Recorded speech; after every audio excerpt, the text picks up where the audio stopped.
of data that has been loaded in our tables using the copy into command.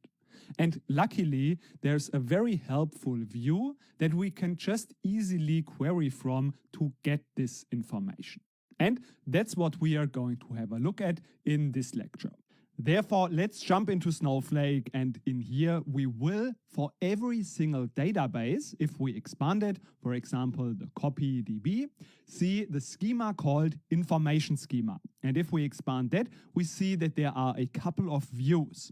And if we scroll down, we see the view called load history. We can just place this into the editor, and this is what we can query from. So I'm just copying and pasting that in here. So we can query from this view the load history of that specific table. So we can see the schema name, now what file has been loaded, the table name, of course, the last load time, so when there has been the last load for this file, and then all of the information that are related to this. So how many rows have been loaded, what were the errors, and so on. This is what we can get from one specific table.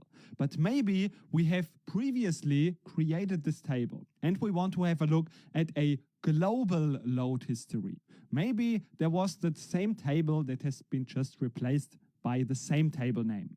And then we want to see all of the copies that have happened.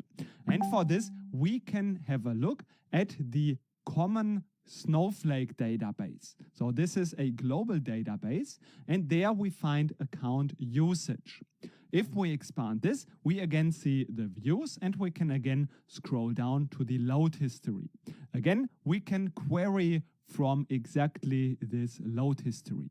So if we do this, we will see the global data. And there we find now also this additional hidden table ID. This is a table ID that is usually not visible. And we can see that even though we have this table multiple times, the table ID is different. And this is because we have actually replaced and recreated this table just with the same name. But the table ID is globally unique, and this means that this is a new table because it has been newly created just with the same name. And now in here, we can also see all of the related information. What is the file that has been loaded, the last load time, the status, the row count, and so on and so forth. Also, we can see the errors that have been occurred and so on. And now we can, for example, also filter that. So for example, we now want to see only the tables that were called orders. And also they should come maybe from a public schema. So we can filter all of this with all of these information from here. And then we can say, for example, in this case, show me only all of the order tables. And then we get the list of all of these files that has been loaded into the orders table. So this is something that can be now very useful, especially if we have created this table multiple times. Also, we can filter, for example, to see all of the errors that have been occurred in this exact table. So we can say the error count should be greater than 0, and then we see only all of the problems, so only all of the errors.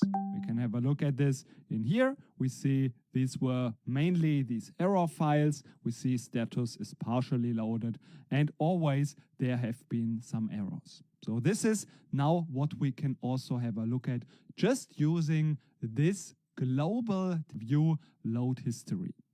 And also we can even specify this even further and filter by a specific date. So for example, we can get the last load time and we extract only the date. So we want to just filter on the date of the last load. And we can say this should be just less, so before. And in here we use the current date -1. So current date is just today, the date. -1 is then everything yesterday.